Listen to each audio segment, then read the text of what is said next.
الحمدللہ وحدہ والصلاة والسلام علی من لا نبی بعدہ وعلی آلہ واصحابہ اجمعین۔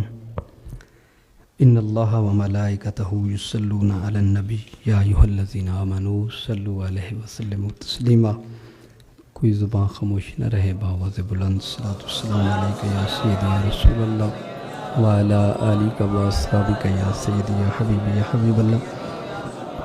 الصلاۃ والسلام علیک یا سیدی یا رحمت للعالمین وعلی آلک واصحابک یا محبوب رب العالمین۔ نہایت ہی واجب القدر سیدی سندی مرشدی مولائی و ملجائی قائد ما مرشد ما جان ما ایمان ما چیئرمین مسلم انسٹیٹیوٹ دیوان آف جوناگڑھ اسٹیٹ حضرت سخی سلطان احمد علی صاحب دامت برکاتکم القدسیہ، اور نہایت ہی واجب القدر واجب الاحترام معزز و محترم ناچیز کے دست و بازو دارالعلوم غوثیہ عزیزیہ انوار حق بہو سلطان پاکستان و عالم اسلام کے نایاب اساتذہ کرام، عزیز طلبہ کرام، السلام علیکم ورحمۃ اللہ وبرکاتہ۔ ہماری یہ خوش نصیبی ہے اور خوش بختی کہ ہم آج پیران پیر دستگیر ماں محی الدین شیخ عبدالقادر جیلانی گیلانی الحسنی والحسینی البغدادی رضی اللہ تعالیٰ عنہ آپ کی یاد مبارک میں انعقاد اس نشست کے اندر جمع ہیں۔ مالک کریم آپ کے فیض سے ہم سب کے قلوب و ارواح کو منور فرمائے۔ یہ ایک حسین روایت رہی ہے صوفیاء کرام کے ہاں کہ وہ جب بھی اپنے آپ کو حضور غوث پاک رضی اللہ تعالیٰ عنہ آپ کی نسبت سے منسوب کرتے ہیں تو وہ کمال عاجزی کا اظہار کرتے ہیں،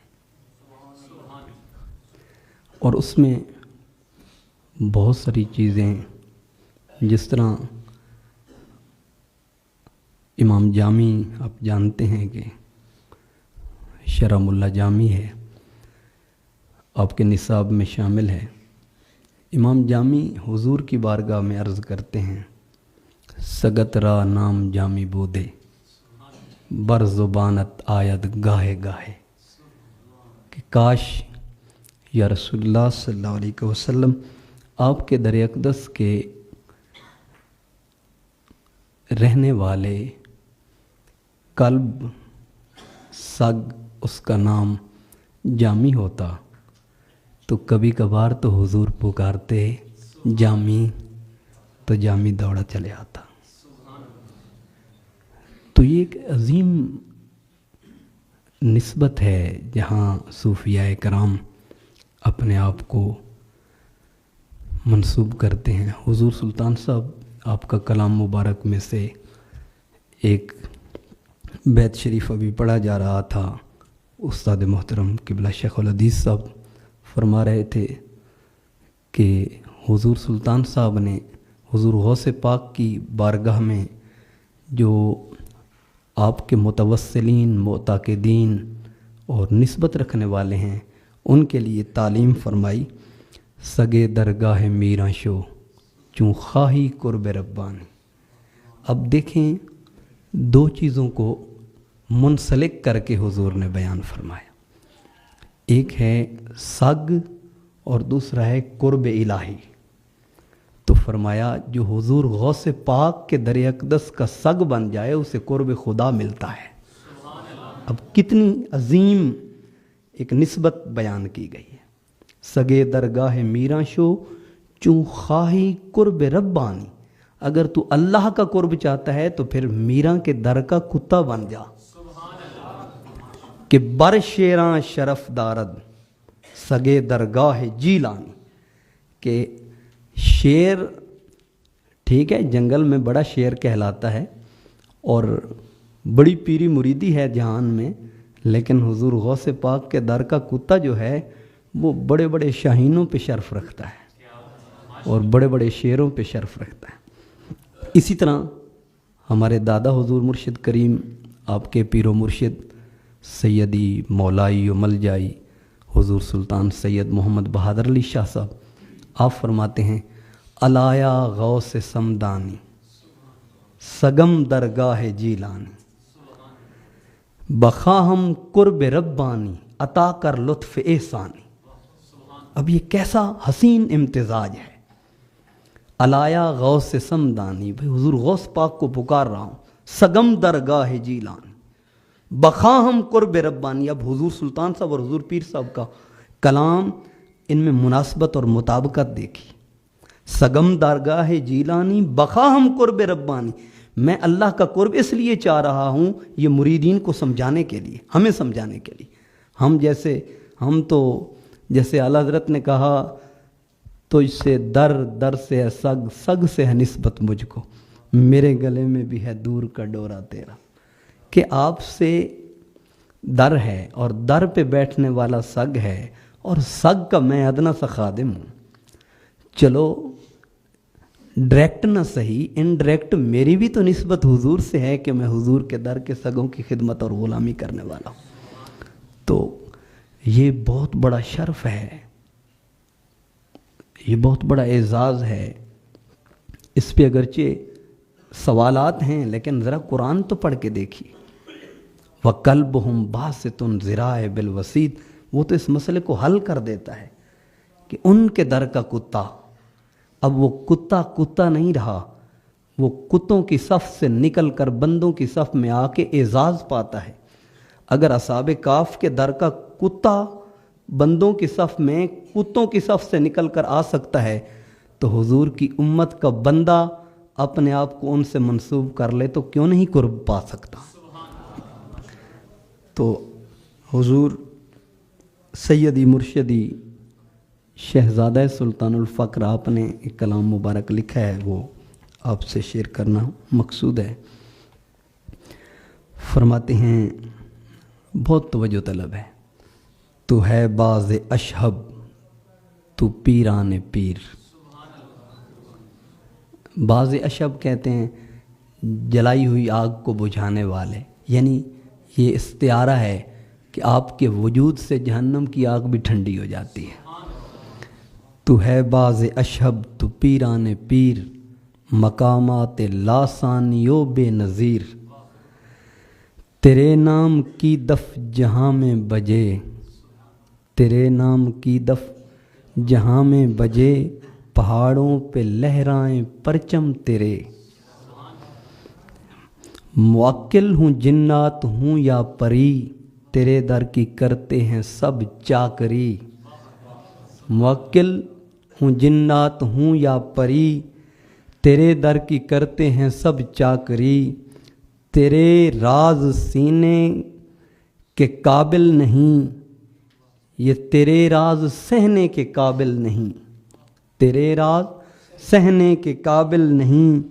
یہ ساتوں سمندر جبال و زمین، یہ سات سمندر ہوں، پہاڑ ہوں، آسمان ہوں، یہ زمین۔ پھر فرماتے ہیں یہ عالم ہتھیلی پہ ہے تیری ہیچ، لطائف بترتیب زلفوں کے پیچ۔ ہے ولیوں کی گردن پہ تیرا قدم، ہے ولیوں کی گردن پہ تیرا قدم۔ نویسندائی بخت تیرا قلم، تیر جستہ باز گرداند زرہ۔ اول یارا ہست قدرت از الہ۔ پھر فرماتے ہیں کتنا تسلسل ہے اور کتنا ردم ہے اس میں۔ کسے آپ سے ہے جھگڑنے کی تاب، کسے آپ سے ہے جھگڑنے کی تاب، کہ آدھا کے چہرے ہیں اس کا جواب۔ کہ دشمن کا چہرہ ہی بتاتا ہے کہ یہ غوث پاک کا دشمن ہے، کیونکہ اس کے چہرے پہ آپ کو پتہ ہے کچھ نہ کچھ ایک الگ ہوتا ہے۔ کیا جو بھی تو نے وہ حکم تقدیر ہے، زباں حق تعالی کی شمشیر ہے، بیاں افساؤ ابلغو دل کشا، بیاں افساؤ ابلغو دل کشا، ادائے تلفظ تو حق ادا، تو سر قدیمی سے ہے باخبر، تو سر قدیمی، یہ لفظ بڑا غور طلب ہے، تو سر قدیمی، قدم اور اسی سے قدیمی ہے، وہ جو راز ہے نا اس کو ہر کوئی نہیں پا سکتا، قدم کے راز کو۔ تو یہاں اشارہ آپ نے فرمایا ہے، تو سر قدیمی سے ہے باخبر، سہل تجھ پہ اسرار دشوار تر، جتنے بھئی مشکل راز کیوں نہیں، وہ آپ کے لیے کیا مشکل ہے، کیونکہ مشکلوں کو حل کرنے والی اس کائنات میں نمائندہ ذات حضور علیہ الصلوۃ والسلام کی وہ غوث اعظم جیلانی رضی اللہ تعالیٰ۔ تواتر خوارق کی اسناد میں، خوارق خرق عادت کو کہتے ہیں، کرامات کا ایک تسلسل ہے، تواتر خوارق کی اسناد میں، مبارک معارف دل شاد میں، تجھے خلعت عزم محکم ملی، سر پاک پر تاج شاہن شاہی، گلوے مبارک میں عزت کا ہار، گلوے مبارک میں عزت کا ہار، کہ اقتاب و عارف تیرے جانثار، میرے پیر و مرشد میرے دستگیر، میرے پیر و مرشد میرے دستگیر، تو فعل محمد تو دستم بگیر، شکاوت لپک کر ادو پر گرے، سکر ان کے ماتھوں پہ کنندہ ملے۔ فرمایا یہاں کوئی کسی کو کہنے کی، پچھلے دنوں ہم سبق پڑھ رہے تھے، شیخ سعدی رحمۃ اللہ تعالیٰ علیہ نے گلستان میں ایک بڑی خوبصورت بات کہی ہے کہ ایک شہزادہ تھا اور اس کے ساتھ کچھ لوگ نوازش کے باوجود بھی، بادشاہ کا بیٹا تھا، تو حسد کرنے لگ گئے، تو لوگوں نے اس سے بڑا حسد کیا، تو شہزادہ ایک دوسرے بادشاہ کے پاس آیا، اس نے اس کی ساری ہسٹری کو سمجھا، تو وہ کہنے لگا کہ یار تو انہیں نوازتا جاتا ہے اور یہ تو اسے حسد کرتے جاتے ہیں، کیا تو ان کو جواب نہیں دیتا؟ کیا تو ان کو جواب نہیں دیتا؟ تجھے چاہیے کہ ان کو جواب دینا چاہیے۔ تو اس نے کہا یار، یعنی جواب دینے کا مطلب تھا کہ ان کو سزا یا ان کو بدلے میں کوئی سزا ہونی چاہیے تیری طرف سے بھی۔ اس نے کہا میں انہیں کیوں سزا دوں، یہ خود اپنی سزا میں جل رہے ہیں، حاسد کو اس سے بڑی اور کیا سزا ہے کہ حاسد حسد کی آگ میں ہی جل رہا ہوتا ہے، وہ تو اپنی آگ سے باہر نہیں نکلتا، اسے اور کون سی آگ لگائی جائے۔ تو اس لیے یہ جو چیز ہے یہ ایک صوفیاء کرام کے ہاں، اولیاء کاملین کے ہاں، یہ اللہ تعالیٰ کی طرف سے انہیں عطیہ ہوتا ہے، اور جو اللہ تعالیٰ کی طرف سے انہیں عطیہ ہے اس کے اندر ایک خاص نظم ہوتا ہے جو منسلک ہوتا ہے اللہ اور اس بندے کے مابین۔ تو یہاں آپ کے سامنے دو تین چیزیں عرض کر کے آپ احباب سے انشاءاللہ جلدی اجازت چاہوں گا۔ حضور غوث پاک رضی اللہ تعالیٰ عنہ آپ نے فتوح الغیب شریف کے 7ویں مقالہ مبارک میں ابتداً ایک بڑی خوبصورت بات کہی ہے، جو یوں سمجھیں کہ دل کا حال ہے اور کال میں ہے، جو حضور غوث پاک رضی اللہ تعالیٰ عنہ آپ نے فرمایا، قال رضی اللہ عنہ اخرج من نفسک وتنحى عنها وانعزل من ملکک۔ آپ فرماتے ہیں اپنے نفس کے خول سے باہر آ، اپنے نفس کے خول سے باہر آ، اپنے نفس کی کوٹھڑی سے باہر آ، اپنے آپ اور اپنی میں کے جال سے باہر نکل۔ کیا کر؟ وَتَنَحَّ عَنْهَا، اور اس کو الگ کر دے اور اس سے اپنے آپ کو الگ کر دے، اس جال میں خود کو قید نہ کر، اس کے جال سے پہلے نکل اور اس جال کو اپنے آپ سے جدا کر دے۔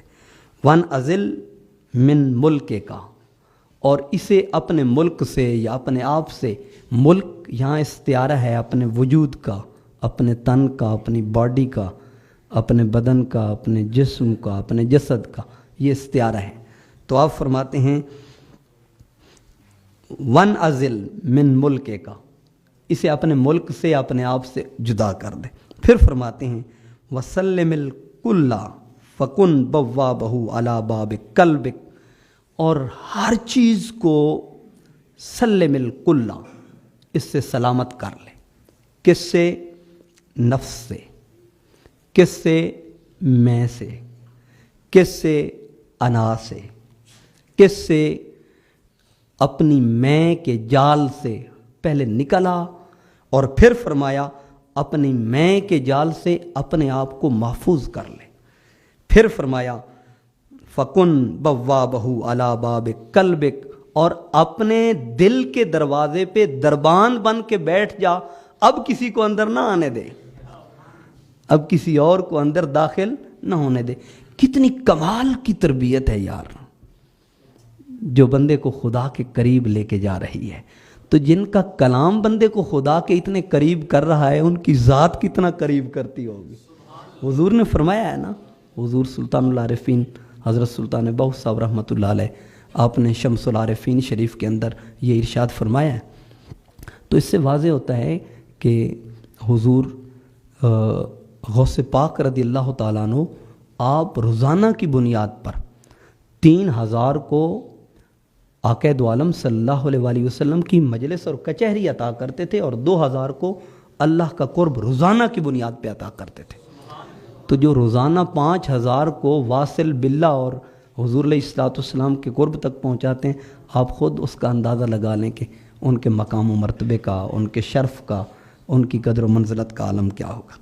پھر فرماتے ہیں وَامْتَثِلْ أَمْرَهُ فِي إِدْخَالِ مَنْ يَأْمُرُكَ بِإِدْخَالِهِ، فرمایا اللہ کا حکم مانتے ہوئے اس کو اندر داخل ہونے دے جس کا وہ حکم دے۔ دل میں ہر کسی کی جگہ نہیں ہونی چاہیے۔ تو نے کبھی ادھر سے پکڑ کے دل میں بٹھا لیا، کبھی ادھر سے پکڑ کے دل میں بٹھا لیا، یہ کیا ہے؟ آپ فرماتے ہیں یہ کوئی بندگی تو نہیں ہے کہ جو تیرے سامنے آئے تو اٹھا کے اپنے دل میں بٹھا لے اور کہے میں بندہ خدا ہوں۔ تو یہ بندہ خدا کا کام تو نہیں۔ بندہ خدا کا کام تو یہ ہے کہ وہ خدا سے لو لگائے نا۔ بندہ بندے سے لو لگا کے کہے کہ میں اس کا بندہ ہوں، تو یہ تو بندے کا بندہ بن گیا، اس کا تو بندہ نہیں بنا۔ تو یہ اس کا بندہ بننا نہیں ہے، یہ اس کا بندہ بننا یہ ہے کہ جس کو وہ اجازت دے، اور کس کو وہ اجازت دیتا ہے اندر آنے کی۔ النبی اولیٰ بالمؤمنین من انفسہم، وہ آقا دو عالم صلی اللہ علیہ وآلہ وسلم کو اندر آنے کی اجازت دیتا ہے۔ من النبیین والصدیقین والشہداء والصالحین، وہ انبیاء کو، وہ صدیقین کو، وہ شہداء کو، وہ صالحین کو اندر آنے کی اجازت دیتا ہے۔ تو فرمایا من یأمرک بإدخالہ وانتہی بنہیہ فی صد من یأمرک بصدہ، اور جس کے لیے وہ فرماتا ہے کہ اس کو نہیں اندر آنے دینا، اس کو اندر نہیں آنے دینا، اس کو کبھی بھی اندر نہ آنے دیا جائے۔ کہ فلا تدخل، پس تو داخل نہ ہونے دے، الہوا قلبک بعد ان خرج منہ، جب خواہشات تیرے دل سے نکل جائیں تو پھر اس پہ ثابت قدم رہے۔ پھر یہ نہیں کہ پھر تو خواہشات کو اندر جگہ دے، فرمایا یہ نہیں ہے۔ اپنے وجود سے خواہشات کو جب نکال کے باہر پھینک دے تو پھر تیرے اوپر لازم ہے کہ اپنے دل میں کسی وقت کہیں بھی کسی کو بھی نہ آنے دے، فقط اسی کو جس کی وہ اجازت عطا کرے، جس کی مالک اجازت عطا کرے۔ وما توفیقی الا باللہ۔